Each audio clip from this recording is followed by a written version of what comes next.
ओम शांति।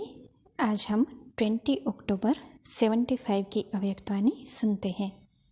आज की वाणी का सार है, त्याग मूर्त और तपस्वी मूर्त सेवाधारी ही यथार्थ टीचर।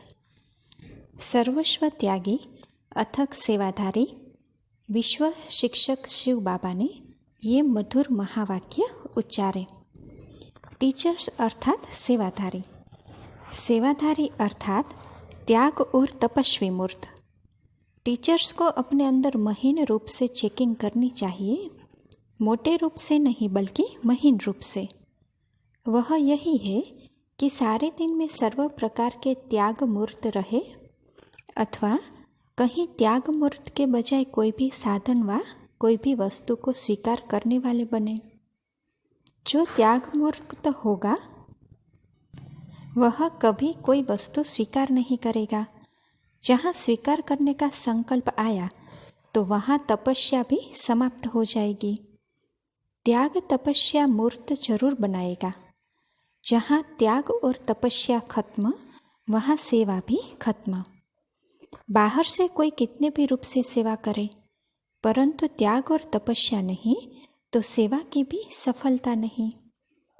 कई टीचर्स सोचती है कि सर्विस में सफलता क्यों नहीं। सर्विस में वृद्धि न होना वह तो और बात है, परंतु विधिपूर्वक चलना यह है सर्विस की सफलता।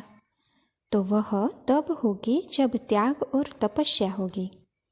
मैं टीचर हूँ, मैं इंचार्ज हूँ, मैं ज्ञानी हूँ या योगी हूँ, यह स्वीकार करना, इसको भी त्याग नहीं कहेंगे। दूसरा भले ही कहे, परंतु स्वयं को स्वयं न कहे। अगर स्वयं को स्वयं कहते तो इसको भी स्व अभिमान ही कहेंगे। तो त्याग की परिभाषा साधारण नहीं। यह मोटे रूप का त्याग तो प्रजा बनने वाली आत्माएं भी करती है, परंतु जो निमित्त बनते हैं उनका त्याग महीन रूप में है। कोई भी पोजीशन को या कोई भी वस्तु को किसी व्यक्ति द्वारा भी स्वीकार न करना, यह है त्याग। नहीं तो कहावत है कि जो सिद्धि को स्वीकार करते हैं तो वह करामत खैर खुदाई। तो यहाँ भी कोई सिद्धि को स्वीकार किया जो ज्ञान योग से प्राप्त हुआ, मान व शान, तो वह भी विधि का सिद्धि स्वरूप प्रारब्ध ही है। तो इनमें भी किसी को भी स्वीकार करना अर्थात सिद्धि को स्वीकार करना हुआ। जो सिद्धि को स्वीकार करता है उसकी प्रारब्ध यहाँ ही खत्म, फिर उसका भविष्य नहीं बनता। तो टीचर्स की चेकिंग बड़ी महीन रूप से हो। सेवाधारी के नाते से त्याग और तपस्या निरंतर हो। तपस्या अर्थात एक बाप की लगन में रहना। कोई भी अल्पकाल के प्राप्त हुए भाग्य में यदि बुद्धि का झुकाव है तो वह सेवा में सफलता मूर्त नहीं बन सकता। सफलता मूर्त बनने के लिए त्याग और तपस्या चाहिए। त्याग का मतलब यह नहीं कि संबंध छोड़ यहाँ आकर बैठे, नहीं। महिमा का भी त्याग, मान का भी त्याग और प्रकृति दासी का भी त्याग, यह है त्याग। फिर देखो, मेहनत कम सफलता ज़्यादा निकलेगी। अभी मेहनत ज़्यादा सफलता कम क्यों? क्योंकि अभी इन दोनों बातों में अर्थात त्याग और तपस्या की कमी है।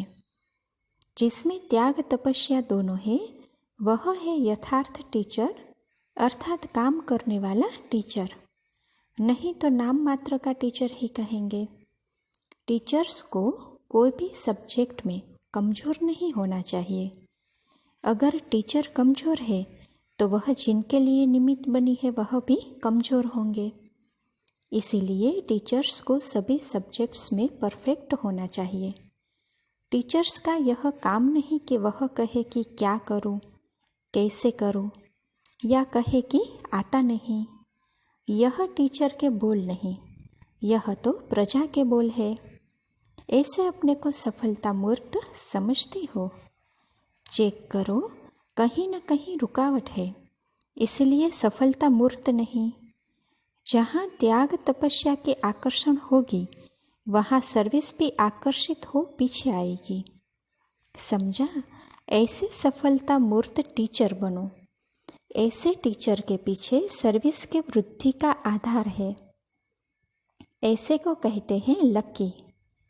इसके लिए ही कहावत है, धूल भी सोना हो जाता है, धूल भी सोना हो जाएगा, अर्थात सफलता मूर्त बन जाएंगे। टीचर्स ऐसे सफलता मूर्त हैं, नंबरवार तो होंगे। टीचर्स के नंबर तो आगे हैं। अच्छा, अगर ऐसे सफलता मूर्त न बनी हो तो अभी से बन जाना। बाप से प्रीत निभाने वाले के मुख्य लक्षण, तो वह हम सुनते हैं। बाप को जीवन का साथी बनाया है। साथी के साथ सदा साथ निभाना होता है।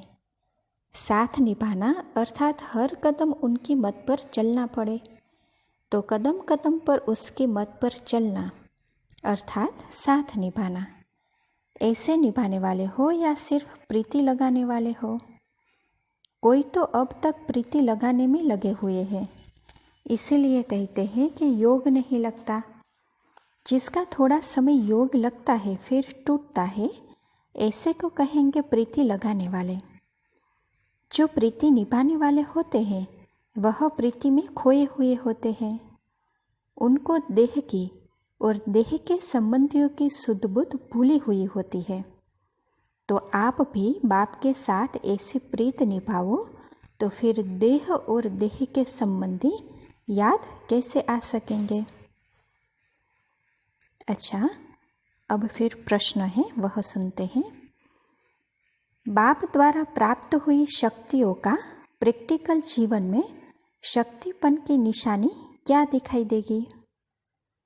तो उत्तर है, शक्तिपन की निशानी है कहीं भी किसी में आसक्ति न हो। दूसरा शक्ति स्वरूप सदा सेवा में तत्पर रहेगा। सेवा में रहने वाले की कहीं भी आसक्ति नहीं होती। सेवा करने वाले त्याग और तपस्या मूर्त होते हैं, इसीलिए उनकी कहीं भी आसक्ति नहीं होती, अर्थात उनको बॉडी कॉन्शियस नहीं होता। तीसरे, उन्हें शक्तियाँ देने वाला बाप और उनके द्वारा मिली हुई शक्तियाँ ही याद रहती है। ऐसे शक्ति अवतार ही मायाजीत बनते हैं। अच्छा, अब इस मुरली का सार सुनते हैं। पहली पॉइंट, सेवाधारी ही टीचर्स है और सेवाधारी त्याग तपस्या मूर्त अवश्य होगा। सर्विस में सफलता न मिलने का कारण त्याग तपस्या में कमी है। दूसरी पॉइंट, कोई भी पोजीशन, यानी कि मैं टीचर हूँ, मैं इंचार्ज हूँ, मैं ज्ञानी हूँ, योगी हूँ, कोई भी वस्तु को किसी भी व्यक्ति द्वारा स्वीकार न करना, यह है त्याग और तपस्या, अर्थात एक बाप की याद में मग्न रहना। तीसरी पॉइंट, टीचर्स को सभी विषयों में परफेक्ट होना चाहिए। अगर टीचर्स कमज़ोर है तो वह जिनके लिए निमित्त बनी है वह भी कमज़ोर होंगे। चौथी पॉइंट, जो सिद्धि को स्वीकार करता है उसकी प्रारब्ध यहाँ ही खत्म हो जाती है। अच्छा, ओम शांति।